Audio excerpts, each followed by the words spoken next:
Good morning, Millennial Falcons. Welcome to this Wednesday edition of your announcements. It is Wednesday, February 15th, 2023. We'd like to welcome Miss O'Sullivan, Miss Polk, and Miss Beck to our campus. When we have that need for people to come help us out, we appreciate you joining us, and we hope you have a fantastic day.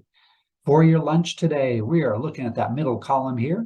We have the breaded chicken patty sandwich, the turkey ham and wrap, and a turkey hot dog. So hopefully one of those is awesome. I want to say third grade yesterday, I noticed you guys did a great job waiting patiently when they were getting those tacos prepared. So thank you when you had that patience in our cafeteria yesterday. That was awesome. Our outside seating chart. I think I fixed some mistakes there. I was told that I didn't have it correctly on the screen yesterday. So any of you Lions out there, if you want to check my work here, but we're looking in this middle column here.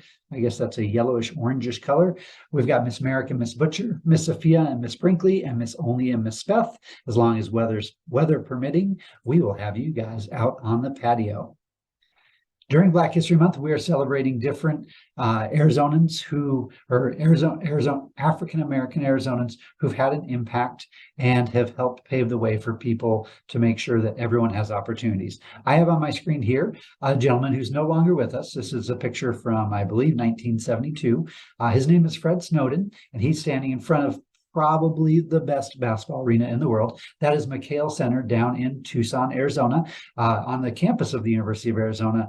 And a lot of people don't realize this, but he was the first Division I from a major program, meaning a bigger program. He was the first African-American basketball coach at a Division I major program.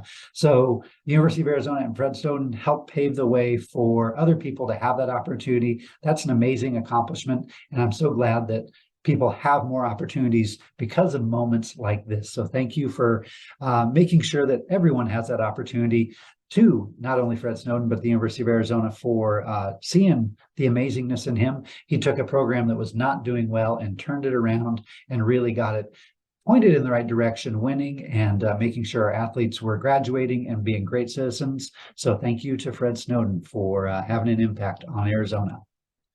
On my screen here, I have my favorite poem as a kid.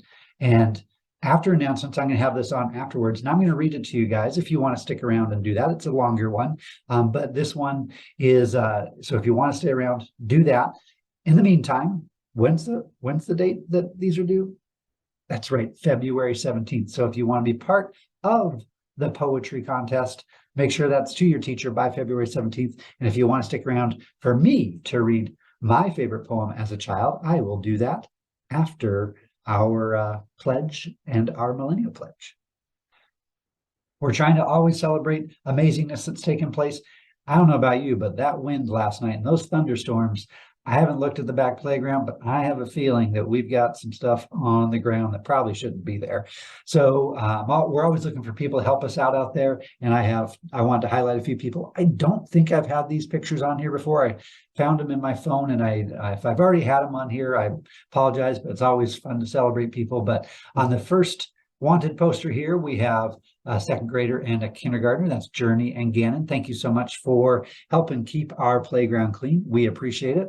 And then I've got two more kindergartners here. We've got Wesley and Emily. Thank you so much for doing that. When you guys are cleaning, make sure you wash those hands nice and do that so that you make sure that you're taking care of yourself and having no germs on those hands. That is it for today. If you want to stick around for that poetry reading, you're welcome to do that. But I'm going to turn on over to some kiddos. You guys have a fantastic day. And as always, soar high, Falcons. I pledge allegiance to the flag of the United States of America and to the republic for which it stands, one nation, under God, indivisible, with liberty and justice for all. I pledge allegiance to the falcon, watch me soar, safe, organized, accountable, respectful, honor, name, for. Welcome back, Falcons. I wanted to share with you my favorite poem growing up. This is from Shel Silverstein, and it came from a book of poems called Where the Sidewalk Ends. When we read poetry, sometimes there's a cadence to it that's different than when we read something from a story or something like that. So I'm going to try my best to keep that cadence going well. You may see me stumble, but that's okay. It's okay to make mistakes. And I wanted to share this with you. So this is called Sarah Cynthia Sylvia Stout Would Not Take the Garbage Out. Sarah Cynthia Sylvia Stout would not take the garbage out. She'd scour the pots and scrape the pans, candy the yams and spice the hams. And though her daddy would scream and shout, she simply would not take the garbage out. And so it piled up to the ceilings, coffee grounds, potato peelings, brown bananas, rotten peas, chunks of sour cottage cheese. It filled the can, it covered the floor, it cracked the window, it blocked the door with bacon rinds and chicken bones, drippy ends of ice cream cones, prune pits, peach pits, orange peel, gloppy glumps of cold oatmeal, pizza crusts and withered greens, soggy beans and tangerines, crusts of black-burned buttered toast, gristly bits of beefy roasts. The garbage rolled on down the hall, it raised the roof, it broke the wall. Greasy napkins, cookie crumbs, globs of gooey bubble gum, cellophane from green bologna, rubbery macaroni, peanut butter caked and dry, curdled milk and crusts of pie, moldy melons, dried up mustard, eggshells mixed with lemon custard, cold French fries and rancid meat, yellow lumps of cream of wheat. At last the garbage reached so high that finally it touched the sky. And all the neighbors moved away, and none of her friends would come to play. And finally, Sarah Cynthia Stout said, "Okay, I'll take the garbage out." But then, of course, it was too late. The garbage reached across the state, from New York to the Golden Gate, and there in the garbage she did hate. Poor Sarah met an awful fate that I cannot right now relate, because the hour is much too late.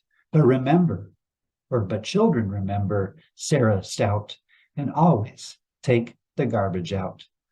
That's a fun poem. Hopefully your jobs at home don't ever get put off like Sarah Cynthia Stout's. You guys have a fantastic day. Thanks for joining me, and keep writing those poems.